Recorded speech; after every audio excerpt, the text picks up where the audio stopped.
আল্লাহর জ্ঞানী মানুষরা সমুদ্রের মতো হয়, তাদের ভিতরে অনেক জ্ঞান থাকে, কিন্তু তারপরেও তারা শান্ত থাকে, বিনয়ী থাকে। আর যাদের ভিতরে সম্পদ কম তাদের লাফালাফি বেশি। কথা বুঝতে পারছেন? সাগর এত শক্তিশালী হওয়া সত্ত্বেও আপনি তার সামনে গিয়ে দাঁড়ালে সে আপনার পা ধুয়ে দেয়। আল্লাহ বিনয়ী মানুষরা এমনই হয়, অনেক শক্তিশালী হওয়া সত্ত্বেও, সম্পদশালী হওয়া সত্ত্বেও তারা আপনার পা ধুয়ে দিই। অনেক শেখার আছে, অনেক কিছু। সাগর সম্পর্কে অনেক আয়াত আছে কোরআনে। যখন সাগরে নৌযান চলাচল করে তখন আল্লাহ পাক যদি ঝড় ঝাপটা দেন, প্রাকৃতিক কোনো বিপর্যয় দেন, তাহলে মানুষ মুখলেসভাবে আল্লাহকে ডাকা শুরু করে।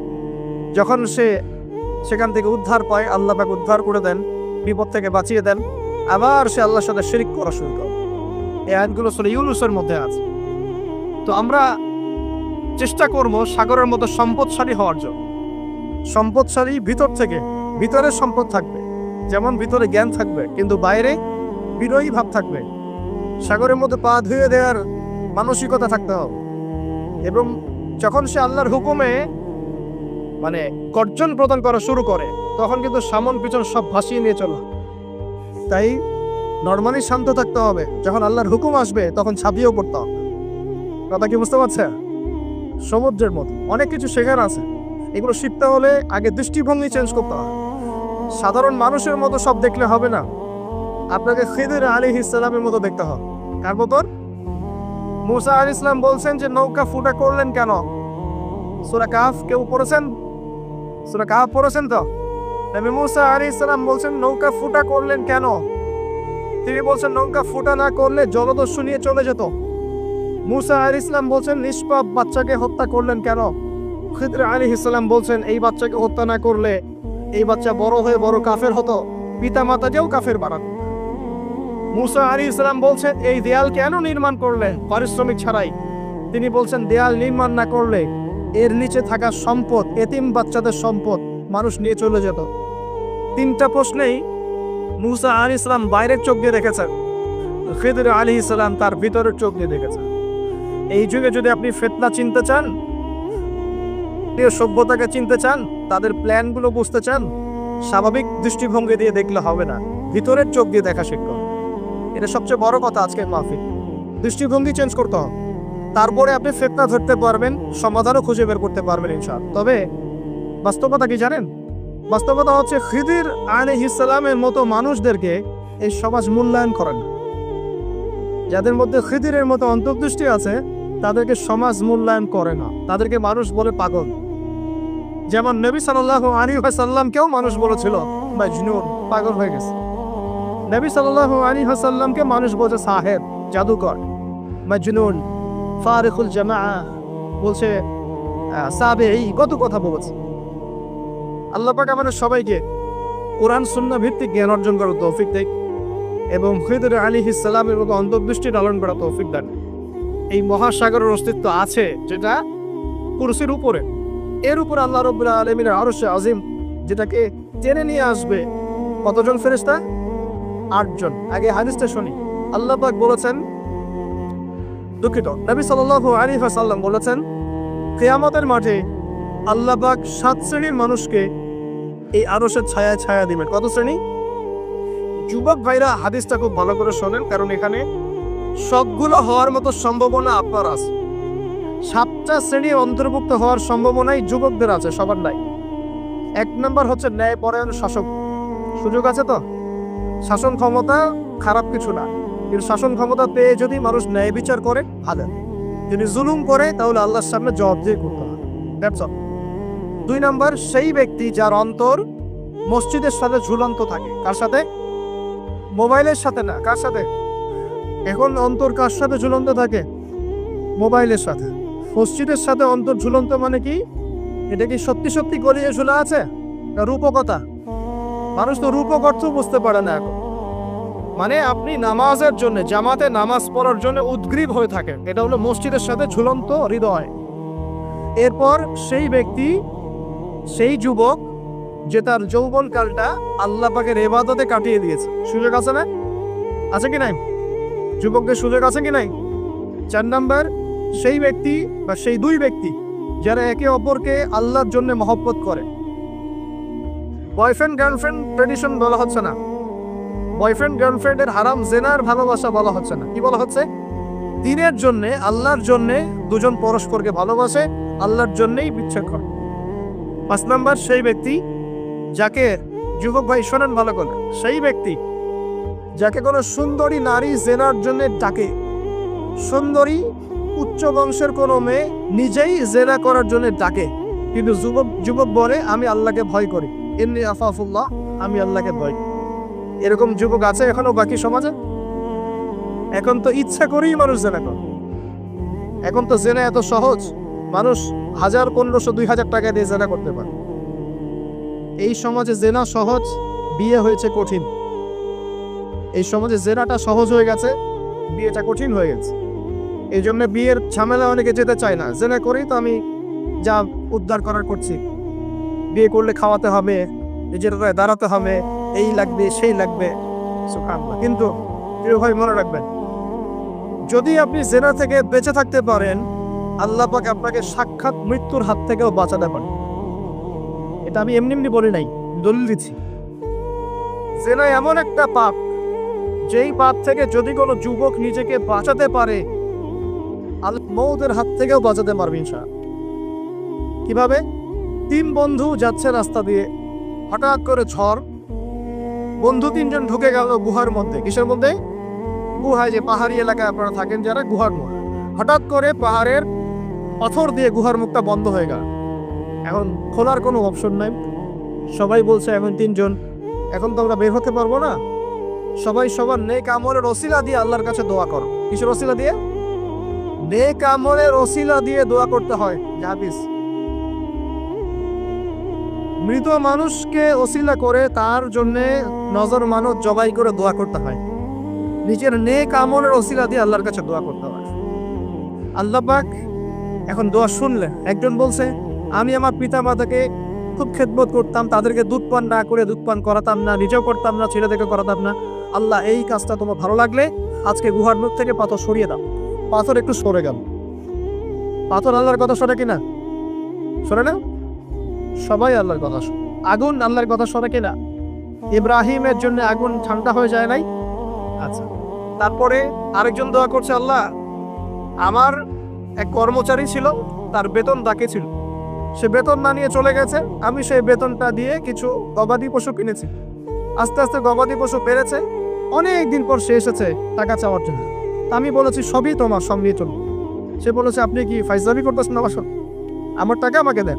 না, তোমার টাকা দিয়ে আমি এটা কিনেছিলাম, আজকে বংশবৃদ্ধি হয়েছে, সব তোমার, নিয়ে যাও। সে নিয়ে গেল। সে বলছে, আল্লাহ, এই কাজ যদি তোমার সন্তুষ্টির জন্য করে থাকি, আজকে আমাকে বাঁচাও। পাথর একটু সরে গেল। এবার তৃতীয় ব্যক্তি, এই ছেলে বলছে, যুবক ছেলে, আল্লাহ, আমার একজন চাচাতো বোন ছিল। কে ছিল? এই যে বয়ফ্রেন্ড গার্লফ্রেন্ড, খালাতো বোন, চাচাতো বোন, এখন তো বিচ্ছিরি অবস্থা।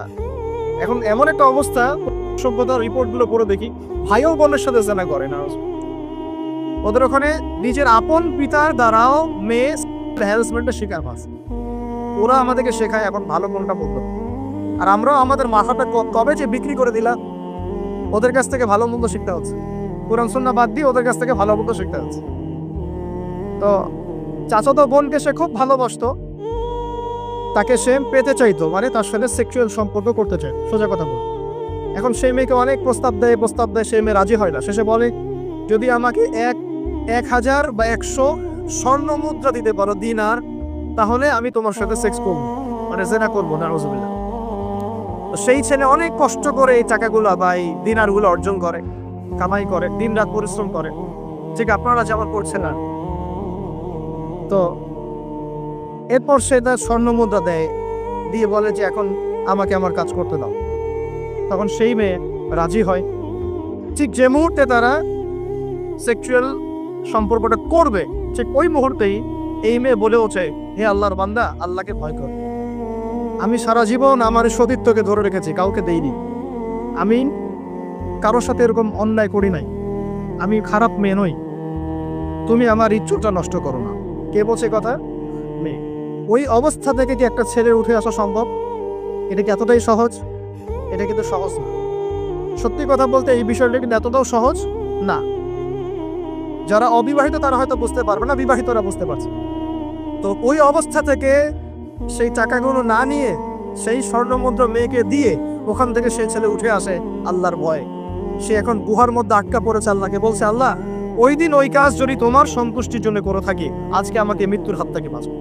সমস্ত পাথর দপদপ করে সরে গেল। এটা কিন্তু কোনো গাল গল্প না, এটা বনু ইসরাইলের ঘটনা, সত্য ঘটনা। এই হাদিস থেকে আমি আপনাকে দলিল দিচ্ছি যে যদি জেনার মতো পাপ থেকে আমি সরে আসতে পারি, সাক্ষাৎ মওত থেকে আল্লাহ বাঁচাতে পারে। প্রিয় ভাই, সেই যুবক আরো সে ছায়া ছায়া পাবে যে তার যৌবন কালটাকে আল্লাহর পথে কাটিয়েছে, এবং যাকে কোনো সুন্দরী মেয়ে জেনার জন্য আহ্বান করে সে বলে আমি আল্লাহকে ভয় করি। আমরা তওবা করি, আমরা কোনো প্রকার জেনার পাবে যাব না ইনশাআল্লাহ। যদি হারাম কোনো সম্পর্ক থেকে থাকে, আজকেই এই নাম্বার ডিলিট করে ফেলতে হবে। আল্লাহ পাক তৌফিক দান। ডিলিট করার আগে আবার ফোন করে বলেন না যে আজকে থেকে আর কথা বন্ধ, তাহলে এই কথা আর কোনোদিন শেষ হবে একবারই বন্ধ। ডিসকানেক্টেড। কার জন্য? আল্লাহর জন্য। এবং এটা করার পরে আল্লাহকে বলতে হবে, আল্লাহ শুধু তোমার ভয়ে এবং তোমার সন্তুষ্টি পাওয়ার জন্য আমি জেনা থেকে বেরিয়ে আসলাম। আল্লাহ তুমি আমাকে হেদায়েত দাও, ঈমান দাও, আমল দাও, এবং তোমার রাস্তায় আমাকে বেহিসাব রিজিক দাও। এবং নেককার কুমারী, নেককার প্রেমময়ী, তাকওয়াবান, মুত্তাকি একজন স্ত্রী আল্লাহ তুমি আমাকে দান করো। ইনশাআল্লাহ আল্লাহ পাক আপনাকে দান, আল্লাহ পাক দান করো। আল্লাহ পাকের জমিন প্রশস্ত, আল্লাহর হাত প্রশস্ত। আল্লাহর হাতকে সংকীর্ণ মনে করবেন না, আল্লাহর জমিনকে সংকীর্ণ মনে করবেন না। আল্লাহ পাক যাকে ইচ্ছা বেহিসাব রিজিক দিতে পারে ইচ্ছা। আল্লাহ পাক আমাদের সবাইকে বেহিসাব রিজিক দান করুন বলি আমি। আর কে? আর সেই ব্যক্তি যে এত গোপনে দান করে, যার বাহাত জানে না ডান হাত কি দান করেছে, যার বাহাত জানে না ডান হাত কি দান করেছে। আমাদের মতো নয় যে 10,000 টাকা দান করলে সবাইকে না জানানো পর্যন্ত ঘুম হচ্ছে না, এমন নয়। দান এমন গোপনে করে যে তার বাহাত জানে না ডান হাত কি দান করছে। আল্লাহ পাক আমাদের সবাইকে গোপনে দান করা তৌফিক দেন। এর মানে এই না যে প্রকাশ্যে দান করা যায় না, প্রকাশ্যেও দান করা যায়। অন্যকে উৎসাহিত করার জন্য প্রকাশ্যেও দান করা যায়, কিন্তু গোপন দান আল্লাহর কাছে অনেক বেশি পছন্দের।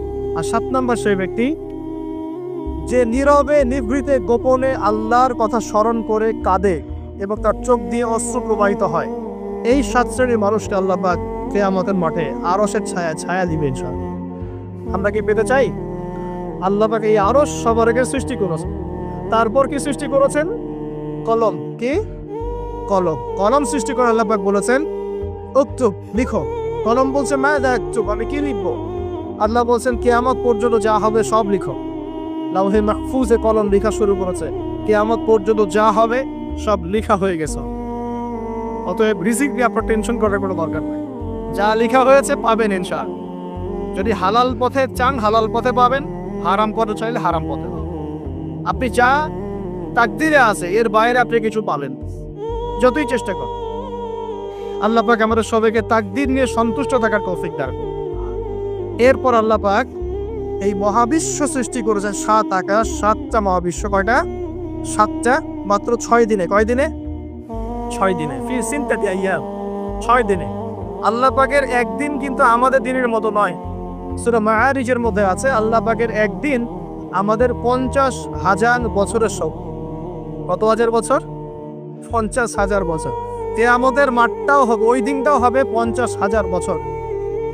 ওই 50,000 বছরের সমপরিমাণ দিনে কেউ যদি পিপাসাক্ত না থাকতে চায়, হাউজে কাউসারের পানি চায়, সে যেন কোনো বেদাতি আমল না করে, নবীর সুন্নতের উপর থাকে। ইনশাআল্লাহ নবী সাল্লাল্লাহু আলাইহি ওয়াসাল্লাম তাকে হাউজে কাউসারের পানি পান করবেন ইনশাআল্লাহ। ওই 50,000 বছরের সমপরিমাণ দিনে যদি আমরা তীব্র রোদে কষ্ট পেতে না চাই, আরো সে ছায়া পেতে চাই, তাহলে এই 7 শ্রেণীর অন্তর্ভুক্ত হওয়ার চেষ্টা করতে হবে। আল্লাহ পাক তৌফিক দান করুন। এখন এই মহাবিশ্ব সৃষ্টি করার পর আল্লাহ পাক সব কাজ বুঝিয়ে দিলেন, প্রত্যেকের কাজ প্রত্যেককে বুঝিয়ে দিলেন। কার কি কাজ? সূর্য কি তার কাজ ফলো করছে কি করছে না? চাঁদ তার কাজ পালন করছে না? এই গ্রহ নক্ষত্র তারকাগুলো তাদের কাজ কি করছে না? সবাই যার যার কাজ পুঙ্খানুপুঙ্খরূপে করছে। যারা সায়েন্স বোঝেন তারা বুঝবেন, যদি সূর্য যদি 1 বিঘত দূরে চলে যায়, তাহলে পৃথিবীর অনেক বড় অংশ বরফে আচ্ছাদিত হবে। যদি সূর্য এক বিগত কাছে চলে আসে, পৃথিবীর তাপমাত্রা বাড়বে, খরা হবে, পৃথিবী উর্বর থাকবে না, পৃথিবী মরুভূমি হয়ে যেতে পারে। তো মহাবিশ্বের প্রতিটা সৃষ্টি আল্লাহ পাকের আদেশ পালন করে চলে। শুধু দুইটা সৃষ্টি করে না, কেন করে না সামনে আসছে। এবার আল্লাহ পাক অন্যান্য মাখলুক সৃষ্টি করেছেন এবং পৃথিবীর জন্য আল্লাহ পাক জিন জাতি সৃষ্টি করেছে। কোন জাতি? জিন জাতি। পৃথিবী আগে না জিন আগে? বলে আগে পৃথিবী। জিন জাতিকে সৃষ্টি করে আল্লাহ পাক পৃথিবীতে থাকার সময় দিয়েছিলেন। তারা তাই করেছিল, আজকের মানুষরা যাই করছে। তারা আল্লাহ পাকের বিরুদ্ধাচরণ করা শুরু করেছে, আল্লাহ পাক তাদেরকে ধ্বংস করে দিয়েছে। তবে একজনকে রেখে দেয়া হয়েছে। কাকে? তার নাম হচ্ছে ইবলিস। কি নাম? ইবলিস। সে আল্লাহর বড় আবেদ ছিল। আল্লাহর ইবাদত করতে করতে করতে সে এমন একটা মর্যাদা পেয়ে যায় যে ফেরেশতাদের উপরে আল্লাহ পাক তাকে মর্যাদা দিয়ে দিচ্ছে। ফেরেশতাদের সর্দার বাড়িয়ে দেওয়া হচ্ছে। কাকে? ইবলিসকে। আচ্ছা, এবার পৃথিবী কিন্তু তার জায়গায় আছে। পৃথিবী কিন্তু ধ্বংস হয়ে যায় না। পৃথিবী আগে সৃষ্টি করা হয়েছে, ওটা তার জায়গায় আছে। অনেক দিন পর, অনেক দিন বলতে কতদিন আল্লাহ ভালো জানেন, আমরা জানি না। কত লক্ষ বছর, কত কোটি বছর আল্লাহ ভালো জানেন, আমরা জানি না। আমরা জানি সূরা দাহরের 1 নম্বর আয়াত আল্লাহ বলেন, হাল আতা আলাল ইনসান হিনুম মিনাদ দাহর লাম ইয়াকুন শাইআন মাযকুরা। মানুষের উপরে এমন সময় চলে গেছে যে মানুষ একটা আলোচ্য বিষয় ছিল, এই মহাবিশ্বে অস্তিত্বই ছিল না মানুষ। এমন সময় মানুষের উপর চলে গেছে। আমরা এখন মনে করি মানুষই সবকিছু, নাকি? আল্লাহ বলছেন একটা সময় ছিল মানুষের অস্তিত্বই ছিল। আল্লাহ পাক বহুদিন পরে এবার ফেরেশতাদেরকে ডাকলেন, ডেকে বলছেন, ওয়াইজ ক্বালা রাব্বুকা লিল মালায়েকা ইন্নী জাইলুন ফিল আরদি খলিফা। হে আমার ফেরেশতারা, আমি ওই জমিনে, পৃথিবীতে, আরদে আমি আমার খলিফা পাঠাতে চাই। কি চাই? খলিফা পাঠাতে চাই। আল্লাহর খলিফাকে এক কথায় যে আল্লাহর হুকুম মেনে চলে, যে আল্লাহর হুকুম মেনে চলে এবং প্রতিষ্ঠা করে, ন্যায় বিচার প্রতিষ্ঠা করে, সে আল্লাহর খলিফা। যে আল্লাহর হুকুম মানে না, প্রচার প্রসার প্রতিষ্ঠাও করে না, ন্যায় বিচারও করে না, সে আল্লাহর খলিফা না, শয়তানের খলিফা। কথা ক্লিয়ার? আচ্ছা, এবার ফেরেশতারা কি বলছেন? ফেরেশতারা বলছেন, তাজআলু ফিহা মান ইউফসিদু ফিহা ওয়া ইয়াসফিকু দিমা। আপনি কি এমন কাউকে সৃষ্টি করতে যাচ্ছেন যে পৃথিবীতে গিয়ে ফিতনা ফাসাদ করবে আর রক্তপাত ঘটাবে? কয়টা কাজ করবে? দুইটা। ফিতনা ফাসাদ করবে, রক্তপাত ঘটাবে। আজকে সারা দুনিয়া মানুষ ফিতনা করছে কিনা? পরিবেশ বিপর্যয় করছে, পলিটিক্সে ফিতনা, ইকোনমিক্সে ফিতনা, সমাজে ফিতনা, কালচারে ফিতনা, এখন এডুকেশনেও ফিতনা, সবখানেই ফিতনা। তো এই যে ফেরেশতারা বলেছিলেন যে মানুষ ফিতনা সৃষ্টি করবে, আর কি করবে? রক্তপাত ঘটাবে। সারা বিশ্বে রক্তপাত ঘটাচ্ছে কিনা মানুষ? ঘটাচ্ছে না? এই তো প্রথম বিশ্বযুদ্ধে কত মানুষ মারা গেছে? 3 থেকে 4 কোটি। 3 থেকে 4 কোটি। নবী সাল্লাল্লাহু আলাইহি ওয়াসাল্লাম এবং সাহাবীরা যত যুদ্ধ করেছেন ইসলামের জন্য, সবগুলো যুদ্ধের পরিসংখ্যান মিলালে 10,000 মানুষও মারা যায় না। 10,000ও না। আর তোমাদের শুধু প্রথম বিশ্বযুদ্ধেই 3 থেকে 4 কোটি মানুষ মারা গেছে। সেকেন্ড ওয়ার্ল্ড ওয়ারে মারা গেছে 7 থেকে 8 কোটি মানুষ। ভিয়েতনাম যুদ্ধে এরকম প্রায় 4 থেকে 5 লক্ষ, আরো বেশি হতে পারে। চায়নায়, রাশিয়ায়, আপনার ইতালিতে যে বড় বড় রেভলিউশনগুলো হয়েছে, দেখবেন লক্ষ লক্ষ মানুষ মারা গেছে, লক্ষ লক্ষ। এই যে শুরু হয়েছে ইউক্রেন রাশিয়া, এই যুদ্ধ এত তাড়াতাড়ি থামবে না, এই যুদ্ধ এত দ্রুত বন্ধ হবে না, এটা কন্টিনিউয়াসলি চলতে থাকবে। ওদের প্ল্যান ছিল সিরিয়াকে নিয়ে, সিরিয়াকে কেন্দ্র করে তার একটা মালহামা চেয়েছিল, গ্রেট ওয়ার, বিশ্বযুদ্ধ। ওটা হয়নি, আলহামদুলিল্লাহ হয় না, আলহামদুলিল্লাহ হয়নি। এখন নতুন পরিকল্পনা হচ্ছে যে ইউক্রেন রাশিয়া ইস্যু নিয়ে সারা ওয়ার্ল্ডে একটা ফিতনা সৃষ্টি হবে। অলরেডি তারা ফিতনা সৃষ্টি করেই ফেলেছে। গ্যাসের দাম বেড়ে গেছে, তেলের দাম বেড়ে গেছে, এক্সপোর্ট ইম্পোর্ট কলাপস করছে, অনেক সমস্যা হচ্ছে। এবং এটাকে জিয়ে রাখা হচ্ছে অস্ত্র দিয়ে, প্রযুক্তি দিয়ে, হ্যাঁ, ট্যাঙ্ক দিয়ে, সমরাস্ত্র দিয়ে ওরা জিয়ে রাখছে যুদ্ধটাকে, যে চলুক, কন্টিনিউয়াসলি চলতে থাক। কারণ তাদের উদ্দেশ্য হচ্ছে পুরো বিশ্বে একটা ম্যাসাকার যুদ্ধ লাগানো। এটা আস্তে আস্তে আপনারা বুঝতে পারো, আমাকে কিছুই বলতে হবে না, আস্তে আস্তে আপনারা এমনি বুঝতে না। সারা বিশ্বে একটা গ্রেট ওয়ার হতে পারে, যেটাকে মিলিটারি অ্যাফেয়ার্স যারা বুঝেন তারা বলেন যে নিউক্লিয়ার ওয়ার বা পারমাণবিক যুদ্ধের কথা। এটা কিন্তু আমাদের দরজায় দাঁড়িয়ে আছে। আমরা দোয়া করি এমনটা না হোক, কিন্তু হতে পারে। আমরা দোয়া করি এমনটা না হোক, কিন্তু হতে পারে। হলে কি হবে সেই চিন্তা আমাদের করতে হবে। তো যারা বলে ইসলাম তরবারির জোরে ছড়িয়েছে, তাদের এইসব কথা বলার কোনো অধিকার নাই, এদের লজ্জা করা উচিত। কারণ শুধু ফার্স্ট ওয়ার্ল্ড ওয়ারেই 3 থেকে 4 কোটি মানুষকে তারা মেরে ফেলছে। আমরা কি তরবারের জোরে ইসলাম প্রচার করেছি, নাকি আদর্শের জোরে হয়েছে? আদর্শ দেখে, মুসলিমদের চরিত্র দেখে, তাদের চারিত্রিক মাধুর্য দেখে, কোরআন সুন্নাহর প্রামাণ্যতা দেখে লক্ষ লক্ষ মানুষ ইসলাম কবুল করেছে, আলহামদুলিল্লাহ। এখনো করছে, আলহামদুলিল্লাহ। এখন যে সারা বিশ্বে মানুষ মুসলিম হচ্ছে, কোন জায়গায় মুসলিমরা গলার জোরে, তরবারের জোরে ইসলাম প্রচার করছে দেখান দিক। এখন কি বিশ্বে মানুষ মুসলিম হচ্ছে না? হচ্ছে কি না? পশ্চিমা সভ্যতায় মানুষরা মুসলিম হচ্ছে না? এখন কি আমরা যুদ্ধ করছি তরবারি দিয়ে, ওদেরকে ধরে রেখেছি, এই ইসলাম কবুল কর, এটা বলেছে? প্রিয় ভাইরা, এটা বলতে চাচ্ছিলাম, ফেরেশতারা বলেছেন রক্তপাত ঘটাবে আর ফাসাদ সৃষ্টি করবে। তারা কি সঠিক না ভুল? ফেরেশতারা সঠিক না ভুল? সঠিক। তারা কি গায়েব জানতেন? উত্তর না। তারা কিসের আলোকে বলেছেন? ওই যে বাসিরা, দূরদর্শী না। জিন জাতি যা করেছে এরা তো তাই করতে পারে। আল্লাহ পাক কি বলছেন? আল্লাহ পাক বলছেন ইন্নী আ'লামু মা লা তা'লামুন, আমি যা জানি তোমরা তা জানো না। মানে আমার অনেক শুকরগুজার বান্দা থাকবে যারা আমার আনুগত্য করবে, আমার বিরুদ্ধে যারা বলবে। আমরা ওই বান্দাদের অন্তর্ভুক্ত হতে চাই, আল্লাহ পাক কবুল করুন। এটা বলে রাখি, জান্নাতের 120টা কাতার হবে। কয় কাতার? 120 কাতার। এর মধ্যে 80টা কাতার হবে উম্মতে মুহাম্মাদের মধ্য থেকে। এবার আল্লাহ পাক আদম আলাইহিস সালামকে সৃষ্টি করলেন নিজ হাতে। সূরা সাদের মধ্যে আল্লাহ পাক বলেছেন খালাকতু বিয়াদাই, আমি নিজ হাতে ওকে সৃষ্টি করেছি। আল্লাহর হাত কেমন সেটা ব্যাখ্যা করার দরকার নাই, এগুলো নিয়ে চিন্তা করতে যাবেন। আল্লাহ পাকের মতোই কারোর সাথে সাদৃশ্যপূর্ণ নন। আল্লাহ পাক এবার আদম আলাইহিস সালামকে সৃষ্টি করে নাম শিক্ষা দিলেন। ওয়াল্লামা আদামাল আসমাআ কুল্লাহা, এই মহাবিশ্বের যত জ্ঞান আল্লাহ পাক আদম আলাইহিস সালামের শিক্ষা দিলেন। সুবহানাল্লাহ। এখান থেকে দলিল পেলাম আমাদের পিতা বানর থেকে হয় নাই, আমাদের পিতাকে আল্লাহ পাক সৃষ্টি করেছে। আমাদের পিতাকে কে সৃষ্টি করেছেন? আল্লাহ রাব্বুল আলামিন। তাও আবার নিজ হাতে, মানে কি? ভালোবাসা দিয়ে, ভালোবেসে, মহব্বতের সাথে।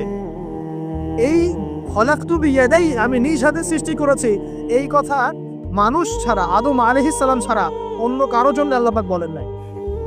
অন্য সবার জন্য আল্লাহ পাক বলেছেন ইদা আরাদা শাইআন আইয়াকুলা লাহু কুন ফায়াকুন।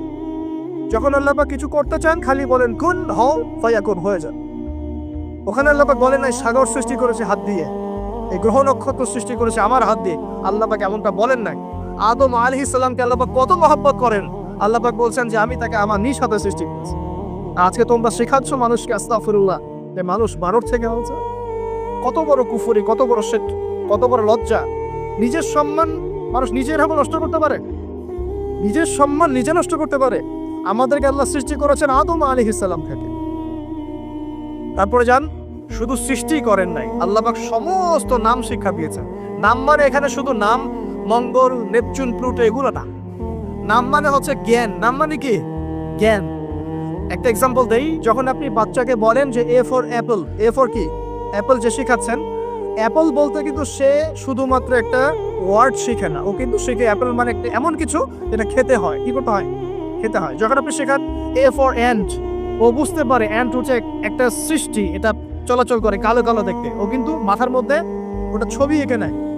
তো এটা নাম মানে শুধু নাম না, জ্ঞান। আল্লাহ পাক আদম আলাইহিস সালামকে সমস্ত জ্ঞান শিক্ষা দিলেন। আল্লামাল ইনসান মা লাম ইয়ালাম, আল্লাহ বলছেন আমি মানুষকে সেই জ্ঞান শিক্ষা দিয়েছি যা মানুষ জানতো না। মানে আমরা সৃষ্টিগতভাবে জ্ঞানী ছিলাম না, আল্লাহ পাক জ্ঞান শিক্ষা দিয়েছেন। কোন জ্ঞান শিক্ষা দিয়েছেন? যে জ্ঞান ফেরেশতাদেরও ছিল না। বলেন সুবহানাল্লাহ। আল্লাহ পাক জ্ঞান শিক্ষা দিয়ে ফেরেশতাদের সামনে নিয়ে গিয়ে বলছেন তোমরা এই নামগুলো বলো দেখি। ফেরেশতারা বলছেন লা ইলমা লানা ইল্লা মা আল্লামতানা, আল্লাহ আমাদের তো সেই জ্ঞান নাই, যা আপনি শিখিয়েছেন অতটুকুই জানি, এর বেশি জানি না। এবার আল্লাহ পাক বলছেন ইয়া আদম আম্বিহুম বিআসমাইহিম, আদম তুমি সব নাম বলে দাও দেখি। আদম আলাইহিস সালাম সমস্ত নাম দর করে সব বলে দেন। আমাদের পিতা জ্ঞানী ছিলেন না? ছিলেন না। আল্লাহ পাক নিজে তাকে জ্ঞান শিক্ষা দিয়েছে। আর আমরা বলছি মানুষ আস্তাগফিরুল্লাহ অন্য প্রাণী থেকে আসছে। সুবহানাল্লাহ, কত অদূরদর্শী মানুষেরা, কত সুদূর প্রসারী একটা কুফরি মতবাদ। এবার আল্লাহ পাক আদম আলাইহিস সালামকে বলছেন তুমি নাম বলে দাও, তিনি সব নাম বলে দিলেন। এবার গিয়ে আল্লাহ পাক ফেরেশতাদেরকে বলছেন এবার তোমরা একটা কাজ করো, ইজ কুল্না লিল মালাইকাতি ইসজুদু লি আদম, তখন আল্লাহ পাক বলছেন আমি ফেরেশতাদেরকে বললাম তোমরা সবাই এখন আদমকে সিজদা করো, বলে সুবহানাল্লাহ। কত সম্মান আমাদের পিতা। মহাবিশ্বে ফেরেশতাদের সামনে আল্লাহ পাক তাকে সিজদা করালেন ফেরেশতাদেরকে দিয়ে। ফাসজাদু, সবাই সিজদা করলো, ইল্লা ইবলিস। কে সিজদা করলো না? ইবলিস। এখানে একটা বিষয় মনে রাখেন, আমাদের পিতাকে কিসের কারণে সম্মানিত করা হয়েছে? শারীরিক গঠন, চেহারা সৌন্দর্য, টাকা পয়সা, রিজিক, কোনটার কারণ? এইটাই মনে রাখবেন। মুসলিম উম্মাহ যদি আজকে সারা বিশ্বের নেতৃত্ব দিতে চায়, সবাইকে জ্ঞানী হতে হবে, জ্ঞানের বিপ্লব ঘটাতে হবে। বলেন সুবহানাল্লাহ, বলেন আমিন। এই জ্ঞানের বিপ্লব ঘটাতে পারলে ইনশাআল্লাহ মুসলিম উম্মাহ আবার সেই জায়গায় যাবে যেখান থেকে আমরা এসেছি। জ্ঞান ছাড়া আমরা কিছু করতে পারবো না। আর এই জ্ঞান মানে শুধু একমুখী শিক্ষা নয়, জেনারেল শিক্ষা, ইসলামিক শিক্ষা, এই দুটাকে হারমোনিয়াসলি কম্বাইন্ড করতে হবে, করে এমন জ্ঞান অর্জন করতে হবে যে জ্ঞান দিয়ে বিশ্বকে আমরা চ্যালেঞ্জ করতে পারি। এটাই এই বিশ্বের সবচেয়ে বড় চ্যালেঞ্জ এখন। মুসলিমদের সবচেয়ে বড় চ্যালেঞ্জ এখন এটাই, ইসলামিক শিক্ষা এবং জেনারেল শিক্ষাকে একত্রিত করে এমন প্রজন্ম তৈরি করা যে প্রজন্ম আগামী দিনে উম্মাহকে নেতৃত্ব দেবে ইনশাআল্লাহ। এই একটা কাজ যদি কেউ করে যেতে পারে, আল্লাহ পাক তৌফিক দেখ। আমরা দোয়া করে আল্লাহ পাক এমন নেতা আমাদের উপরে নিয়ে আসুক যারা এরকম প্রজেক্ট লঞ্চ করতে পারে। বলেন আমিন। দোয়া করতে কোনো সমস্যা?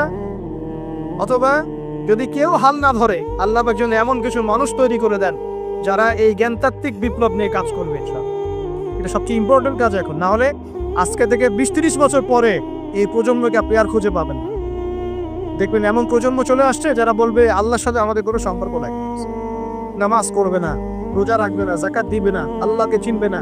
দেখে নিন, আমরা দোয়া করি এমনটা না হোক, কিন্তু যদি আমরা হাল ছেড়ে দিই এখন, এমনটাই হবে। এটা খিদিরের দৃষ্টিভঙ্গিতে আপনাদেরকে বললাম, জ্ঞানতাত্ত্বিক রেভলিউশন দরকার। যদি কেউ কোনো উদ্যোগ না গ্রহণ করে, অ্যাটলিস্ট বাসায় পারিবারিকভাবে হলেও আপনাকে শেখাতে হবে সন্তান, কোনো অপশন নাই। এবার ফাসজাদু, সবাই সিজদা করেছে, ইল্লা ইবলিস। ইবলিস করে নাই। কেন করছে না? ইবলিসের সমস্যাটা কি? ইবলিসকে আল্লাহ পাক জিজ্ঞাসা করছেন, মা মানাআকা আল্লা তাসজুদা ইযা আমারতুক। আমি তোমাকে আদেশ করলাম আদমকে সিজদা করতে, কে তোমাকে নিষেধ করলো সিজদা করতে? ইবলিস বলছে, বেশি চালাক, বেশি বোঝে যারা, অতিরিক্ত বুদ্ধিজীবী। ইবলিস ছিল বেশি বুদ্ধিজীবী। ইবলিস ছিল কি? অতিরিক্ত মাত্রার বুদ্ধিজীবী। আছেন আমাদের সমাজে এরকম কিছু মানুষ। ও বলছে খালাকতানি মিন নার, আমাকে সৃষ্টি করেছেন আগুন দিয়ে। আগুন তো সুপিরিয়র মাটির চাইতে। ও খালাক্কাহু মিন তিন, আর আপনি এই আদমকে সৃষ্টি করেছেন মাটি থেকে, কাদা মাটি দিয়ে। আমি কেন আদমকে সিজদা করতে চাই? যুক্তি, অতি যুক্তিবাদী, অতি বুদ্ধি। আল্লাহ পাক বলছেন ফাখরুজ মিনহা ফাইন্নাকা রাজিম, এখান থেকে বের হয়ে যাও, তুমি অভিশপ্ত। ফাইন্না আলাইহি লা'নাতা ইলা ইয়াউমিদ্দিন, আমার আদেশ লঙ্ঘন করার কারণে কিয়ামত পর্যন্ত তোমার উপর লানত, অভিশাপ বসবে। আল্লাহ পাক তাড়িয়ে দিলেন একদম, থ্রোন অ্যাওয়ে। আমরা বলি না আউযু বিল্লাহি মিনাশ শাইতানির রাজিম? রাজিম শব্দের মানে হচ্ছে বিতাড়িত, থ্রোন অ্যাওয়ে, কার্সড, যাকে অভিশাপ করা হয়েছে। এবার ভালো করে শোনেন প্রিয় ভাই, ইবলিসের স্টেটমেন্টগুলো শোনেন। এবার ইবলিস বলছে রব্বি আনজিরনি ইলা ইয়াউমি ইউবআসুন। এই স্টেটমেন্টটা ভালো করে শোনেন। ইবলিস বলছে রব্বি, হে আমার রব। ইবলিস বলছে রব্বি, হে আমার রব। ইবলিস বলছে রব্বি, হে আমার রব, আমাকে অবকাশ দিন। আনজিরনি, আমাকে অবকাশ দিন। ইলা ইয়াউমি ইউবআসুন, কিয়ামত দিবস পর্যন্ত। ইবলিস আল্লাহকে বিশ্বাস করে কি করে না? ইবলিস আস্তিক না নাস্তিক? বলেন। ইবলিস বলছে রব্বি। রব্বি মানে কি? হে আমার রব। রব্বি মানে রব না, রব্বি মানে আমার রব। রব্বুন মানে রব, রব্বুহু তার রব, রব্বুহুম তাদের রব, রব্বুকা মানে তোমার রব, রব্বুকুম মানে তোমাদের রব, রব্বি মানে কি? আমার রব, রব্বুনা আমাদের রব। এটা গ্রামার, বুঝতে পারছেন? ইবলিস বলছে রব্বি মানে কি? হে আমার রব, আনজিরনি, আমাকে অবকাশ দিন, ইলা ইয়াউমি ইউবআসুন, কিয়ামত দিবস পর্যন্ত। ইবলিস আস্তিক না নাস্তিক? তাহলে এখন বলেন তো, আমরা যারা দুনিয়াতে আল্লাহকে অস্বীকার করছি তারা ইবলিসের চেয়ে বড় না ছোট? দলিল দিলাম তো, নাকি এমনি এমনি বললাম? আচ্ছা, আল্লাহ পাক বলছেন যাও, ফাইন্নাকা মিনাল মুনজারিন, তোমাকে অবকাশ দেয়া হলো। কারণ কিয়ামত পর্যন্ত সময় আল্লাহর কাছে খুব বেশি কিছু না। এক দিনেরও কম, অল্প সময়, একটা সকাল একটা সন্ধ্যার মতো। ঠিক আছে, দিলাম, যাও। এবার ইবলিস চ্যালেঞ্জ করছে। এই চ্যালেঞ্জটা আমাদের সবাইকে মনে রাখতে হবে। সারা জীবন ইবলিসের এই স্টেটমেন্টটা মনে রাখতে হবে। সেটা কি? ইবলিস বলছে ফাবিমা আগওয়াইতানি, সূরা আরাফ করে দেখবেন। ইবলিস বলছে ফাবিমা আগওয়াইতানি, আপনি যে আদমের কারণে আমাকে আজকে বের করে দিলেন জান্নাত থেকে, লা কুউদান্না লাহুম সিরাতাকাল মুস্তাকিম, আমি সেই আদমের সরল পথে পথ পেতে বসে থাকব, চুপটি খাপটি মেরে বসে থাকব, খাপটি মেরে ওর জন্য বসে থাকব। আর সুম্মা লাতিয়ান্না মিন বাইনি আইদিহিম, আমি অবশ্যই তার সামন থেকে আসব। সুম্মা লাতিয়ান্নাহুম মিন বাইনি আইদিহিম, আমি আদম সন্তানদের সামন থেকে আসব, সামন থেকে মানে সরাসরি ওয়াসওয়াসা দিব। ওয়া মিন খালফিহিম, পেছন থেকে আসব মানে পিছন থেকে ওয়াসওয়াসা দিব। ওয়া আন আইমানিহিম, ডান দিক থেকে ওয়াসওয়াসা দিব। ওয়া আন শামাইলিহিম, বাম দিক থেকে আসব। ওয়া লা তাজিদু আকসারাহুম শাকিরিন, আপনি বেশিরভাগ আদম সন্তানকে শুকরগুজার পাবেন না। ইবলিস ঠিক বলেছে না ভুল বলেছে? বেশিরভাগ মানুষ নামাজ পড়ে না, বেশিরভাগ মানুষ সুদ খায় কি খায় না, বেশিরভাগ মেয়ে এখন বেপরদায় চলে কি চলে না, বেশিরভাগ মানুষ এখন অন্যায় করে কি করে না, বেশিরভাগ মানুষই আল্লাহ থেকে দূরে চলে। ইবলিস কিন্তু ঠিকই বলেছে, ঠিক বলে নাই? আচ্ছা, আল্লাহ পাক বলছেন ঠিক আছে যাও, তোমার চ্যালেঞ্জ তোমার জায়গায়, তবে আমার বান্দারা যদি সারা জীবন অন্যায় করার পরে একবার, যদি খালি একবার, একটা বার মন থেকে তাওবাতুন নাসুহা মানে প্রকৃত তওবা করে, খালেস তওবা করে, আল্লাহর কাছে ফিরে আসে, বলে আস্তাগফিরুল্লাহ, আল্লাহ আমাকে মাফ করে দাও, রব্বিগফির ওয়ারহাম, আল্লাহ মাফ করো, ক্ষমা করো, আস্তাগফিরুল্লাহাল্লাযী লা ইলাহা ইল্লা হুয়াল হাইয়ুল কাইয়্যুম ওয়া আতুবু ইলাইহি, বা আমার কাছে একটা বার যদি মাফ চায়, ক্ষমা চায়, তার সারা জীবনের গুনাহ আমি মাফ করে দেব। আর কি চাই? যে বললাম না আমাদেরকে ভালোবেসে আল্লাহ সৃষ্টি করছে। এবার ইবলিস চলে গেল, আর আদম আলাইহিস সালামের পাঁজর থেকে আল্লাহ পাক সৃষ্টি করলেন হাওয়া আলাইহিস সালাম। বলে সুবহানাল্লাহ। কারণ সঙ্গিনী ছাড়া আমরা চলতে পারবো না, পারবো? যারা চিরকুমার সঙ্গে নাম লেখাচ্ছ এগুলো থেকে বের হয়ে আস। এখন চিরকুমার থাকার টেন্ডেন্সি মানুষের, চিরকুমার থাকতে হবে কেন? সঙ্গীত দরকার আছে কি নাই? আছে। একা একা লাগে, মানুষ একা একা চলতে পারে না। ইব্রাহিম আলাইহিস সালাম একা চলে আসছেন, তার সাথে সারা আলাইহিস সালাম ছিলেন। আমাদের নবীজি যখন একা, তার সাথে খাদিজা রাদিয়াল্লাহু আনহা ছিলেন। ঠিক আছে? ঠিক একইভাবে আদম আলাইহিস সালাম একা একা জান্নাতে, আল্লাহ পাক তার পাঁজর থেকে সৃষ্টি করলেন কাকে? হাওয়া আলাইহিস সালাম। বলে রাখি, হাওয়া আলাইহিস সালাম ছিলেন পৃথিবীর সবচেয়ে সুন্দরী নারীদের একজন। দুজন নারীকে সবচেয়ে সুন্দরী বলা হয়, কয়জন? একজন হাওয়া আলাইহিস সালাম, আর একজন ইব্রাহিম আলাইহিস সালামের স্ত্রী সারা আলাইহিস। মনে থাকবে? এখানে মনে রাখবেন, নিজে যদি পবিত্র থাকেন, নিজের চরিত্রকে পবিত্র রাখেন, ইনশাআল্লাহ আপনি সব দিক থেকে ভালো একজন মেয়ে পাবেন। নিজের চরিত্র ঠিক থাকবে না, জেনা করবেন, 10 ঘাটের পানি খেয়ে আসবেন, দেখবেন যাকে বিয়ে করেছেন ও 15 ঘাটের পানি খেয়ে আসে। সতর্ক থাকবেন, আল্লাহ পাক হেফাজত করুন বলে আমি। এবার তারা দুজন জান্নাতে থাকতে লাগলেন। আল্লাহ পাক বলছেন, একটু মনোযোগ দেন, আল্লাহ বলছেন যে তোমরা দুজন জান্নাতে থাকো। ফাকুলা মিনহা রাগাদান হাইসু শি'তুমা, জান্নাতে যা ইচ্ছা তোমরা খাও, কোনো সমস্যা নেই, থাকো খাও।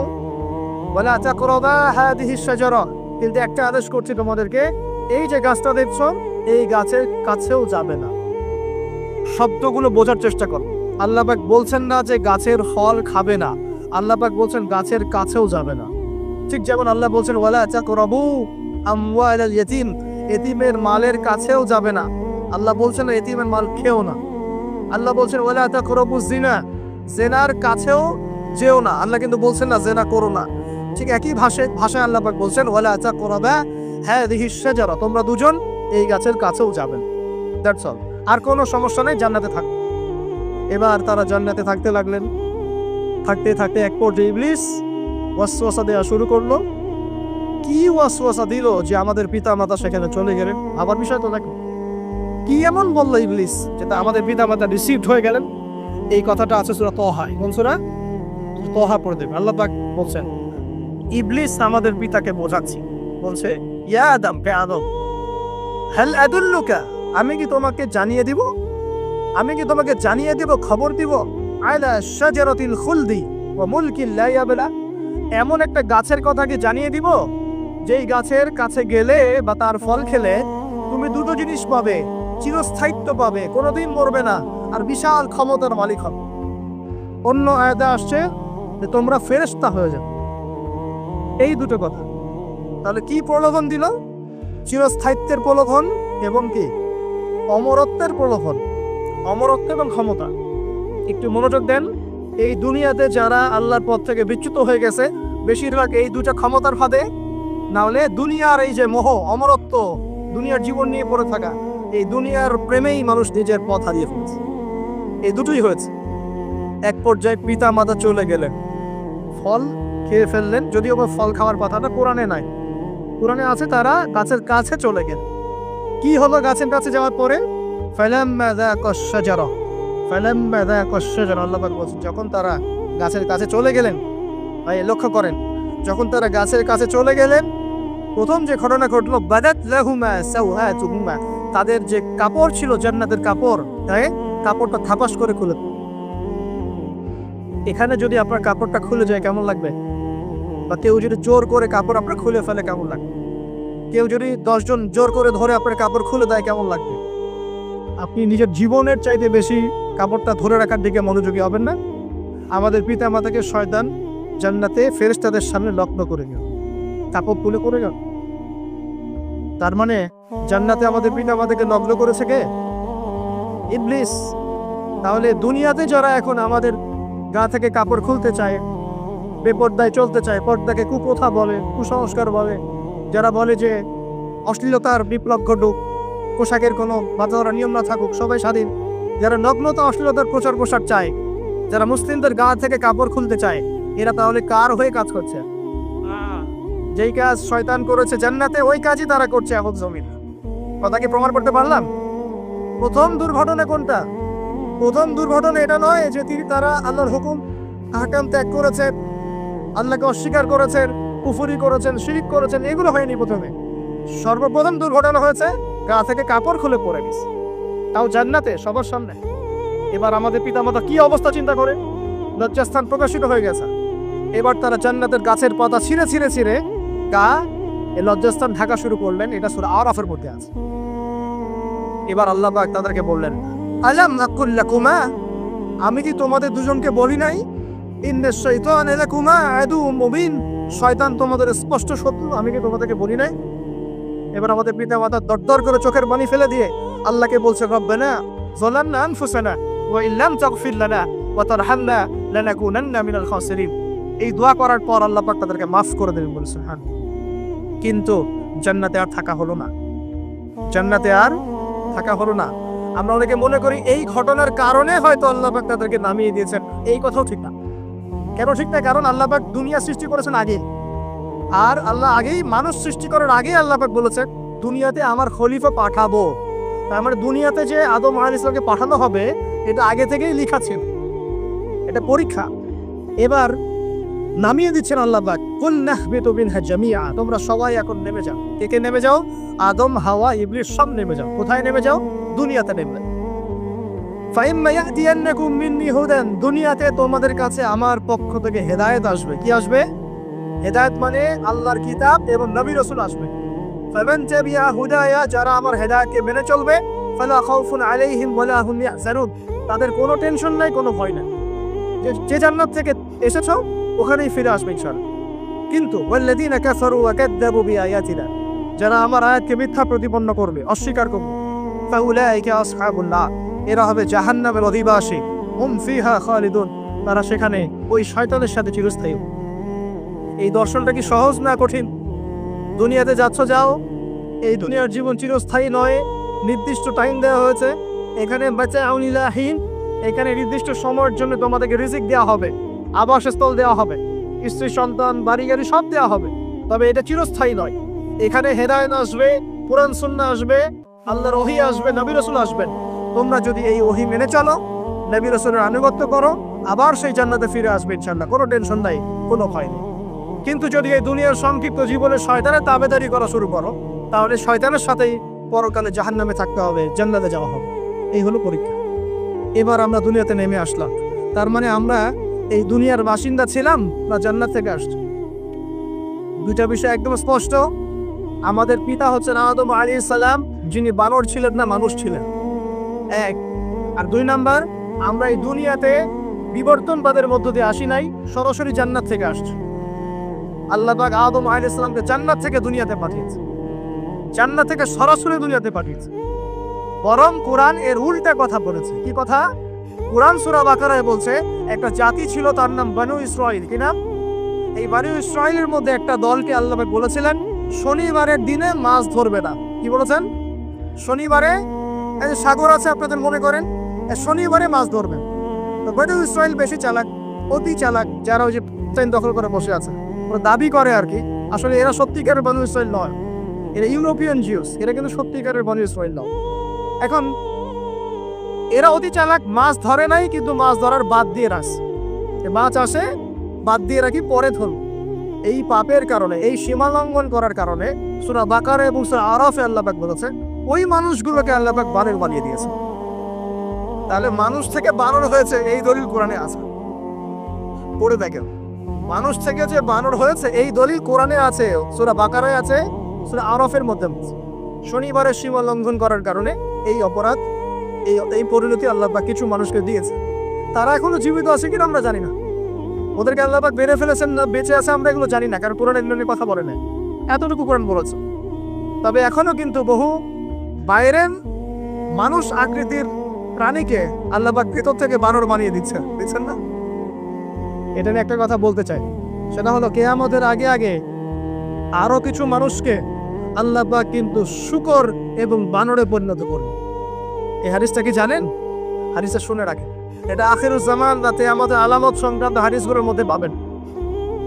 আল্লাহর রাসূল সাল্লাল্লাহু আলাইহি ওয়াসাল্লাম বলেছেন কিয়ামতের আগে আগে আমার উম্মতের মধ্যে, ভালো করে শোনা, কিয়ামতের আগে আগে আমার উম্মতের মধ্যে একদল মানুষ বের হবে যারা মদ পানকে হালাল মনে করবে। কাকে? মদ পান করাকে হালাল মনে করবে, যারা বাদ্যযন্ত্র, গায়িকা, নায়িকা এগুলো নিয়ে নর্তকী নাচাবে রাতের বেলা, এগুলোকে হালাল মনে করবে, যারা অশ্লীলতা, বেহায়াপনাকে জায়েজ করে নিবে। ঠিক আছে, এরকম কয়েকটা পাপের কথা বলে নবীজি বলছেন একদিন সকালবেলা আল্লাহ পাক তাদেরকে ঘৃণিত বানরে পরিণত করবে। এটা হবে সামনে, কখন কিভাবে হবে আল্লাহ ভালো জানেন। এবার আমি কনসেপ্টে চলে আসি। এই যে পৃথিবীতে নেমে আসলাম, তাহলে আমরা কোত্থেকে আসছি ভাই? আমরা কি পৃথিবীর অধিবাসী ছিলাম?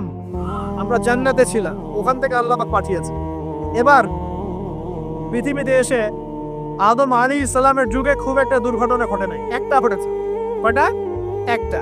ভাই হাবিলের কুরবানি কবুল হয়, কাবিলের অন্তর্দাহ হয়, জ্বালা হয়। কেন হাবিলেরটা কবুল হবে, কাবিলের কেন হচ্ছে না? এই হিংসার বশবর্তী হয়ে কাবিল হাবিলকে হত্যা করে লাশটা দাফন করার পদ্ধতিও তার জানা ছিল। আল্লাহ কাককে পাঠালেন, কাককে দেখে সে শিখল। প্রথম দুর্ঘটনা হচ্ছে হাবিল কাবিলের দুর্ঘটনা। বলে রাখি, আজকেও নিজের ভাইয়ের বেশে বহু কাবিল মুসলিম সমাজের মধ্যে ঘুরে বেড়ায়। নিজের ভাইয়ের লেবাসে, পোশাকে, সুরতেই বহু কাবিল এখনো কিন্তু মুসলিম সমাজে ঘুরে বেড়ায়। তো আমরা কাবিলদেরকে কাবিলের পরিণতি সম্পর্কে সচেতন করতে চাই। হাবিল বলেছিল তুমি যদি আমাকে মারতে আসো আমি তোমাকে মারার জন্য হাত বাড়াবো না। হাবিল জান্নাতে যাবে আর কাবিল জাহান্নামে যাবে। কেন কাবিল জাহান্নামে যাবে? নবীজি বলেছেন পৃথিবী প্রথম হত্যাকাণ্ড সংগঠিত করেছে কাবিল। এই কারণে পৃথিবীতে যত খুন হবে সমস্ত খুনের পাপের একটা অংশ কাবিলের আমল নামায় যোগ করা হবে। একটা কথা মনে রাখবেন, সদকায়ে জারিয়া যেমন আছে গুনাহে জারিয়াও আছে। একটা মদের দোকান দিয়েছেন, যত মানুষ মদ খাচ্ছে সমস্ত গুনার একটা অংশ আপনার কাঁধে আসছে। সিনেমা হল করেছেন, মানুষ সারাদিন একটা ছবি দেখে, নগ্ন ছবি দেখে, যত মানুষ এখানে পাপ করবে সমস্ত পাপের একটা অংশ আপনার কাঁধে যাবে। আবার একটা মাদ্রাসা করেছেন, যত মানুষ এখানে দ্বীনি ইলম শিখবে এই নেকির একটা অংশ আপনি পাবেন। মরে গেলেও কবরে পাবেন। আল্লাহ পাক আমাদের সবাইকে সদকায়ে জারিয়া করার তৌফিক দেন, গুনাহে জারিয়া থেকে বাঁচিয়ে রাখুন। খুব খেয়াল রাখবেন, আল্লাহ পাক আমাদের হেফাজত করুন বলি আমি। এবার ওই যুগ শেষ, নূহ আলাইহিস সালামের যুগ। এই যুগে আল্লাহর একই সুন্নাত, নূহ আলাইহিস সালাম 950 বছর দাওয়াত দিলেন, 40টা বা 80টা পরিবার ইসলাম কবুল করেছে, বাকিরা করেন। যারা করে নাই আল্লাহ পাক তাদেরকে ডুবিয়ে মারলেন, যারা করেছে আল্লাহ পাক উদ্ধার করুন। সোজা কথা। আজকে সারা পৃথিবীতে যত মানুষ আমরা বেঁচে আছি না, আমরা কোনো না কোনো ভাবে ওই 80 পরিবারের সদস্য। আমরা ভাই আমরা ওই ফ্যামিলি, 80 ফ্যামিলি অন্তর্ভুক্ত। কিরকম করে? নূহ আলাইহিস সালামের 4 সন্তান ছিল। কয় সন্তান? এক সন্তানের নাম হচ্ছে হাম। কি নাম? হাম ছিল একটু কালো বর্ণের। হামকে দিয়ে আফ্রিকার কন্টিনেন্টে যত মানুষ দেখছেন ব্ল্যাক স্কিনের, কারো স্কিন, এরা সবাই হামের বংশধর। মজা না বিষয়টা? মানুষের অস্তিত্ব পৃথিবীতে, ইতিহাস, এগুলো খুব ইন্টারেস্টিং টপিক। ইতিহাস পড়তে থাকলে আপনি ডুবে যাবেন। কত কিছু বিশ্বে হয়েছে আর কত কিছু হবে সামনে, সুবহানাল্লাহ। তখন আপনার অস্তিত্ব জানান দিবে যে আমি কত ক্ষুদ্র, মহাবিশ্ব কত বড়, আল্লাহ কত বড়, কত সময় চলে গেছে আর আমি এই সময় কি করছি। এক ভাইয়ের নাম শাম। এই শামকে কেন্দ্র করে এই আরবের যে মানুষগুলো আছে, আরব, অ্যারাবিয়ান, এরা শামের বংশধর। আরেক ভাইয়ের নাম ইয়াফাস। কি নাম? ইয়াফাস। ইয়াফাসের বংশধর হচ্ছে পশ্চিমারা, মানে রোমক যারা, তারা। আরেক ভাইয়ের নাম ছিল কেনান। কি নাম? কেনান। এ ইমান নিয়ে আসে নাই, ওই যে প্লাবনে ডুবে মরে গেছে। মরে যাওয়ার পরে আদম আলাইহিস সালাম বলেছিল, আল্লাহ আমার পরিবারের অন্তর্ভুক্তকে মাফ করে দাও। আল্লাহ বলেছেন, লাইসা মিন আহলিক, সে তোমার পরিবারের কেউ না। নবীর সন্তান হয়েও, নবীর সন্তান হওয়ার পরেও ইমান না আনার কারণে সে জাহান্নামে গেছে। আর আমরা আর কি এমন মানুষ, অমুক আলেমের সন্তান, অমুক বক্তার সন্তান, হ্যাঁ, অমুক পীরের নওয়াবজাদা, অমুক তমুক, এইসব বড়াই করে লাভ নেই। আমল, আকীদা, ঈমান যদি ঠিক না থাকে, আমাদের বংশ পরিচয় আমাদেরকে বাঁচাতে পারে, আমাদের দেশ, জাতীয়তাবাদ, বর্ণ বাঁচাতে পারবে। যার যার কবরে তাকে তাকে ছোট, নিজের আমল নিয়ে ফিকির করে, নিজের কবর নিয়ে ফিকির করে, অন্যের দিকে চোখ দেওয়া বন্ধ করেন, আগে নিজের কবর ফিকির করে। আল্লাহ পাক সবাইকে তৌফিক এনায়েত করে। যারা বুদ্ধিমান তারা নিজেকে নিয়ে ব্যস্ত থাকে, যারা যারা অহংকারী, উদ্ধত, এরা মানুষের পিছনে পড়ে দেয়। আল্লাহ পাক আমাদের সবাইকে নিজের চেহারা আয়নায় দেখে তৌফিক দান। প্রিয় ভাইরা, নূহ আলাইহিস সালামের যুগ চলে গেল, 950 বছর দাওয়াত দেওয়ার পরে এই পরিণতি হয়েছে। এরপরে আসছে ইব্রাহিম আলাইহিস সালামের সময়। আল্লাহ পাক তাকে উদ্ধার করেছেন, অগ্নি পরীক্ষা থেকে বাঁচিয়েছেন, নমরুদকে আল্লাহ পাক ধ্বংস করেছেন। আল্লাহ পাক এরপরে এনেছেন আদ জাতি। আদ জাতির হুদ আলাইহিস সালাম এবং তার অনুসারীদেরকে আল্লাহ পাক বাঁচিয়েছেন, বাকিদেরকে ধ্বংস করে দিয়েছেন ঝড় দিয়ে, বায়ু প্রবাহ দিয়ে। সামুদ জাতি এসেছে, সামুদ জাতিকে আল্লাহ পাক ধ্বংস করেছেন বজ্রপাত দিয়ে, বিদ্যুৎ দিয়ে। আর সালেহ আলাইহিস সালাম এবং তার অনুসারীদেরকে বাঁচিয়ে দিয়েছেন। ফেরাউনের যুগ এসেছে, আল্লাহ পাক মূসা আলাইহিস সালাম এবং বনু ইসরাঈলকে বাঁচিয়েছেন, ফেরাউনকে ডুবিয়ে মেরেছেন নদীতে শান। ঈসা আলাইহিস সালামের যুগ আসছে, একই সুন্নাত। ঈসা আলাইহিস সালাম আল্লাহ পাক শুধু রক্ষাই করেন নাই, নিজের কাছে উঠিয়ে নিয়েছে। সুবহানাল্লাহ। তিনি আবারও আসবেন পৃথিবীতে ইনশাআল্লাহ। যতদিন না তিনি আসছেন এবং এই পৃথিবীতে 40 বছর রাজত্ব না করছেন, কিয়ামত হবে না ইনশাআল্লাহ। যতদিন পর্যন্ত ঈসা আলাইহিস সালাম আবার ব্যাক না করছেন এবং এই জেরুজালেম থেকে সারা বিশ্বে খিলাফা কায়েম না করছেন, 40 বছর শাসন না চালাচ্ছেন, কিয়ামত হবে না ইনশাআল্লাহ। এটা সামনে অপেক্ষা করছে। এবং নবী সাল্লাল্লাহু আলাইহি ওয়াসাল্লামের যুগে আবু জাহেল, আবু লাহাব বা সাহেবাদেরকে আল্লাহ পাক ধ্বংস করেছেন, আল্লাহর নবী এবং সাহাবীদেরকে আল্লাহ পাক সম্মানিত করেছেন। আপনি কি পুরো হিস্ট্রির মধ্যে একটা সুন্নত দেখতে পাচ্ছেন, কমন সুন্নত? কি সুন্নত? প্রত্যেক যুগে যুগে যারাই আল্লাহর ওই যে বিধান মেনে চলেছে, সমকালীন নবী রাসূলদের আনুগত্য করেছে, আল্লাহ পাকের আনুগত্য করেছে, আল্লাহ পাক তাদেরকে উদ্ধার করেছে দুনিয়াতেও পরকালে। প্রত্যেক যুগে যুগে যারাই আল্লাহকে মানে নাই, রাসূলকে মানে নাই, আল্লাহর আসমানি কিতাবকে মানে নাই, বিরুদ্ধাচরণ করেছে, কুফরি করেছে, শিরক করেছে, আল্লাহ পাক সবাইকে ধ্বংস করে দিয়েছে, কারো কোনো পরোয়া। এই সিলসিলা আজও অব্যাহত আছে, আগামীতেও থাকবে। এখন আমরা যারা এখন বেঁচে আছি, আমরা নবী সাল্লাল্লাহু আলাইহি ওয়াসাল্লামের ইন্তেকালের প্রায় 1450 বছর পরের বার। আল্লাহর নবী এসেছেন এমন সমাজে, যে সমাজে শিরকের পাপ চলছে, সুদের পাপ চলছে, দুর্নীতি চলছে, আপনার কন্যা সন্তানকে জীবিত হত্যা করা হচ্ছে, আপনার মাদক দ্রব্যের সয়লাভ চলছে, মেয়েদের অধিকার দেওয়া হচ্ছে না, হ্যাঁ, গোত্রীয় হানাহানি চলছে। ওই সমাজটাকে তিনি 23 বছরের মধ্যে পাল্টে ফেললেন। কত বছর? 23 বছর। কিভাবে পাল্টালেন? উত্তর, তিনি প্রথমে জ্ঞানের চর্চা করেছেন। কিসের চর্চা? জ্ঞানের। আল্লাহ পাক প্রথম ওহী নাযিল করেছেন, ইকরা বিসমি রাব্বিকাল্লাযী খালাক, পড়ুন আপনার রবের নামে যিনি আপনাকে সৃষ্টি করেছেন। নবী সাল্লাল্লাহু আলাইহি ওয়াসাল্লাম, সাহাবীগণ কোরআনের 6টা হক আদায় করেছেন। কয়টা হক? 6টা। তারা কোরআন পড়া শিখেছেন। আমরা সবাই কোরআন পড়া শিখবো তো ইনশাআল্লাহ। তারা কোরআনের অর্থ শিখেছেন। আমরা কোরআনের অর্থ শিখবো তো ইনশাআল্লাহ। তারা কোরআনের আদেশগুলো মেনেছেন। আমরা কোরআনের সব আদেশ মানবো তো ইনশাআল্লাহ। তারা কোরআনের সমস্ত নিষেধগুলো বর্জন করেছে, আমরা নিষেধ বর্জন করবো তো ইনশাআল্লাহ। তারা কোরআনের দাওয়াত মানুষের কাছে পৌঁছে দিয়েছে, আমরা কোরআনের দাওয়াত দিব তো ইনশাআল্লাহ। এবং 6 নাম্বার, তারা কোরআনের বিধানগুলোকে বাস্তবায়ন করেছে, আমরাও বাস্তবায়নের চেষ্টা করবো তো ইনশাআল্লাহ। এই 6টা হক আদায়ের ফলে 23 বছরের ব্যবধানে জাহেলি মক্কা একদম সোনালী মক্কায় পরিণত হয়েছে। 23 বছর পরের মক্কায় আপনি কোনো সুদ পাবেন, কোনো শিরক পাবেন, কোনো মূর্তি পূজা পাবেন, কোনো মেল অবমাননা পাবেন, কোনো জেনা, কোনো ব্যভিচার, কোনো ধর্ষণ কিছু পাবেন? 23 বছর পরের মক্কায় কোনো পাপ পাবেন। কিভাবে সমাজ পরিবর্তন হলো? এই কোরআনের হক আদায়ের মধ্য দিয়ে হয়েছে, নবীর সুন্নাত প্রতিষ্ঠার মধ্য দিয়ে হয়েছে। এরপর কি থেমে গিয়েছিল? উত্তর না। এরপর আবু বকর সিদ্দিকের যুগ এসেছে, প্রায় 2 থেকে 2.5 বছর তিনি শাসন কার্য চালিয়েছেন। ওই যুগে কি মানুষ আবার খারাপ হয়ে গিয়েছিল? উত্তর না, বরং ইসলাম আরো বেগবান হয়েছে আলহামদুলিল্লাহ।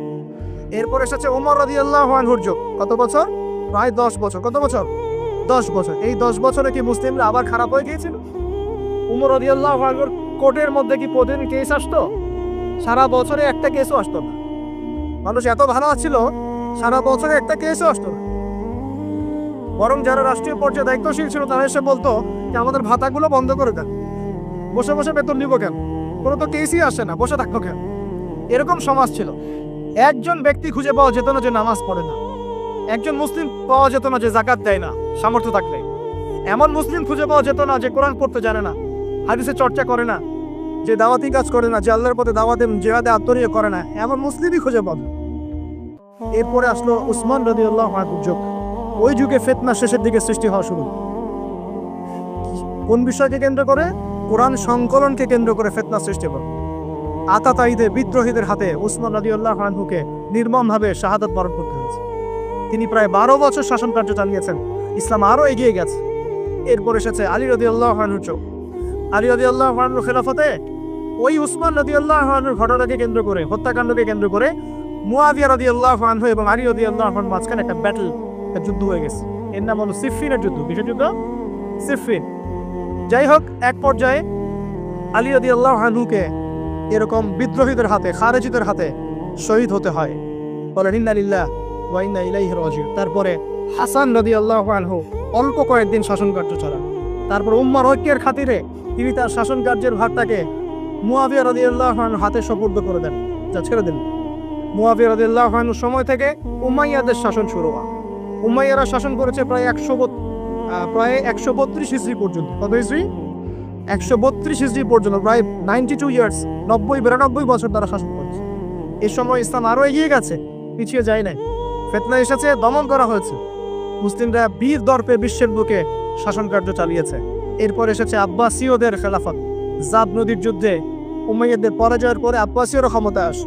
তারাও ইসলামকে এগিয়ে নেওয়ার চেষ্টা করছিল, ইসলাম এগিয়ে যাচ্ছিল, জ্ঞান বিজ্ঞানের প্রসার হচ্ছিল। আলহামদুলিল্লাহ, ইসলাম পিছিয়ে যায় নাই, মুসলিমরা পিছিয়ে যায় নাই, সারা বিশ্বে দাপটের সাথে আমরা চলেছি। তারপর আস্তে আস্তে ওই আব্বাসীয়দের পতন শুরু হলো। কাদের হাতে? এই তাতারিদের হাতে, মঙ্গোলিয়ানদের। মাত্র 40 দিনের ব্যবধানে পুরো বাগদাদের মধ্যে প্রায় 20 থেকে 25 লক্ষ মানুষকে হত্যা করা হয়েছে। বাইতুল হিকমা ধ্বংস করে দেওয়া হয়েছে, লাইব্রেরি ধ্বংস করে দেওয়া হয়েছে, বইপত্রকে নদীতে ফেলে দেওয়া হয়েছে। তারা ছিল উগ্র জাতি। মঙ্গোলিয়ানদের নাম শুনে নাই? হালাকু খান নাম শুনেছেন? চেঙ্গিস খান, হালাকু খান নাম শুনে নাই? ওদের হাতে মুসলিমদের ব্যাপক দমন পীড়ন সহ্য করতে হচ্ছে। এভাবে যুগে যুগে তারপর ক্রুসেডাররা আসছে। ক্রুসেড, 1, 2, 3টা ক্রুসেড হচ্ছে। আস্তে আস্তে উসমানীয়দের রাইজিং হয়েছে, ফাতেমি খেলাফত এসেছে, মামলুকদের শাসন এসেছে, এদিকে মুঘলরা শাসন করেছে, কর্ডোভার দিকে আব্দুর রহমান তারা শাসন করেছে। মানে এক কথায় সারা বিশ্বে মুসলিম শাসন ছিল। অটোমান এম্পায়ার 1923 এই সময়ের দিকে, 1914 থেকে 1923 এই সময় পর্যন্ত অটোমান এম্পায়াররাই বিশ্বে ছিল। তারপর প্রথম বিশ্বযুদ্ধে যখন তারা রাশিয়ার পক্ষ নেয়, এরপরে ব্রিটেন যখন জয়লাভ করে, এই সময় থেকে মুসলিমদের ডমিনেটেড হওয়ার সময়টা শুরু হয়েছে। তারপরে মুসলিমরা আস্তে আস্তে রাষ্ট্র ভাগ করে ফেলেছে।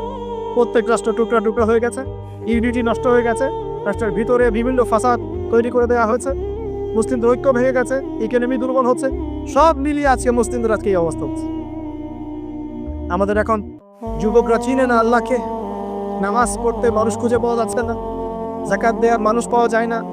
রমজান মাসে পার্ট টাইম রোজা রাখে, পার্ট টাইম তারামি পড়ে, পার্ট টাইম জুমায় আসে, পার্ট টাইম ঈদে নামাজ পড়ে। প্রজন্ম আস্তে আস্তে এই জায়গায় চলে আসছে, আল্লাহকে চিনে না, রাসূলকে চিনে না, ইসলামের হিস্ট্রি জানে না, আমাদের শেকড় জানে না। এমনি এমনি হয়নি, লাস্ট 100 বছরে এই জায়গায় আমরা আসছি। লাস্ট 100 বছরের হিস্ট্রিকে ভালো করে পড়ে দেখবেন, বলার সময় নাই এখানে। লাস্ট 100 বছরের হিস্ট্রি পড়ে দেখবেন, যে জায়গায় আমরা ছিলাম সেখান থেকে একদম তলানিতে নেমে চলে আসছি। এখন প্রশ্ন হচ্ছে, এই অবস্থায় কি চিরস্থায়ী থাকবো, নাকি এখান থেকে আমরা সামনে যাব? সামনে যে এমনি এমনি যাওয়া হবে না এটা নিশ্চিত। সামনে যাওয়ার জন্য কিছু কাজ এবং ক্রাইটেরিয়া মেনটেন করতে হবে। আমরা জানি এরপরে আসবে শাসন, তারপরে আসবে নবী ঈসা আলাইহিস সালামের শাসন, তারপরে মেরে ফেলা হবে। আর মেরে ফেলার আগে তার অনুসারীদেরকে নিয়ে বিশ্ব শাসন করবে 40 বছর, সরি 40 বছর না, 40 দিন। 40 দিন। প্রথম দিন হবে 1 বছরের সমান, দ্বিতীয় দিন হচ্ছে 1 মাস, তৃতীয় দিন 1 সপ্তাহের সমান। তারপরে দিনগুলো আমাদের দিনের মতোই। এরপর ঈসা আলাইহিস সালামের আগমনের মধ্য দিয়ে তা ধ্বংস হবে। এরপর ইয়াজুজ আর মাজুজ বের হবে। ইয়াজুজ আর মাজুজ খুব হিংস্র হবে, তাদেরকে করার ক্ষমতা মুসলিমরা থাকবে না। মুসলিমরা তুর পাহাড়ে আশ্রয় নেবে। আল্লাহ পাকের গজবে তাদের ঘাড়ের মধ্যে একটা ভাইরাস জন্ম নেবে, এতে তারা মারা যাবে। বড় বড় নখরওয়ালা প্রাণী আল্লাহ পাঠাবেন, পাখি, এরা এসে এদেরকে উঠিয়ে উঠিয়ে কোনো জায়গায় ফেলে দিবে, মহাবিশ্বের কোনো এক জায়গায় এনে ফেলে দেবে। তারপর আল্লাহ পাক বৃষ্টি বর্ষণ করবেন, প্রচুর বৃষ্টি বর্ষিত হবে এবং বিশ্বের এই জমিনটা উর্বর হবে। তখন একটা ডালিম দেখেছেন, ডালিম, একটা ডালিম একটা পরিবার খাবে। একটা ডালিমের খোসার মধ্যে একটা পরিবার আশ্রয় নিতে পারে, এত বড় বড় ফসল হয়। 40 বছর ঈসা আলাইহিস সালাম এই বিশ্বকে শাসন করবে ন্যায়ের ভিত্তিতে, আদালতের ভিত্তিতে। ঘাটে মহিষে 1 ঘাটে পানি খান, বাঘে মহিষে 1 ঘাটে পানি খান, কেউ কারো উপর জুলুম করবে। এরপর তার বিয়ে শাদী হবে, সন্তান হবে এবং তার ইন্তেকাল হবে স্বাভাবিকভাবে, এবং তাকে দাফন করা হবে নবী মুহাম্মদ সাল্লাল্লাহু আলাইহি ওয়াসাল্লামের কবরের পাশে, রওজার পাশে। এরপরে মানুষ আবার খারাপ হওয়া শুরু করবে, এতটা খারাপ হবে যে মানুষ রাস্তার মোড়ে মোড়ে জিনা ব্যভিচারে লিপ্ত হবে না, কুকুর শেয়ারের মতো। এই অবস্থায় পশ্চিম দিক থেকে সূর্য উঠবে এবং ব্যবসায়ী ব্যবসা করতে বসেছে, কাপড় খুলেছে, এই কাপড় গুটিয়ে নেওয়া নাকি কিয়ামত হয়ে যায়। একজন ব্যক্তি পানির বোতল খুলেছে, পানি মুখে দেওয়ার আগেই কিয়ামত হয়ে যাবে। একজন ব্যক্তি বাসা থেকে বের হয়েছে, বাসায় ফেরত যাওয়ার আগে কিয়ামত হয়ে যাবে। উটকে পানি পান করানোর আগে কিয়ামত হয়ে যাবে। ওই সময় তওবার দরজা বন্ধ হয়ে যাবে। এই ইসরাফিল আলাইহিস সালাম সিংহায় ফুঁক দিয়ে দিবেন, মহাবিশ্ব ধ্বংস হয়ে যাবে। আল্লাহ পাক দ্বিতীয় ফুৎকারের মধ্য দিয়ে আবার সবাইকে উঠাবেন এবং এই দুনিয়ার জীবনে আমরা যে কাজগুলো করেছি এর হিসাব আমাদেরকে দিতে হবে। সেদিন যদি আমরা আল্লাহর কাছে প্রত্যেকটা কাজের হিসাব দিতে পারি, কোরআন সুন্নাহর উপর থাকতে পারি, আল্লাহর বিধিবিধান মেনে চলতে পারি, এই কারাগারের জীবনে আল্লাহর বিধান মেনে চলতে পারি, ইনশাআল্লাহ যে জান্নাত থেকে আসছি আবার সেখানে ফিরে যাবে। আর যদি ওই দিন আমরা হিসাব দিতে ব্যর্থ হই, আল্লাহ না করে, তাহলে ওই ইবলিসের সাথে, তার অনুসারীদের সাথে আমাদের সবাইকে জাহান্নামে থাকতে হবে বলি না। এভাবে হিস্ট্রি শুরু হয়েছে, হিস্ট্রি শেষ হবে। এই দুনিয়া চিরস্থায়ী হবে না, আর আমাদের অবস্থা এমন থাকবে।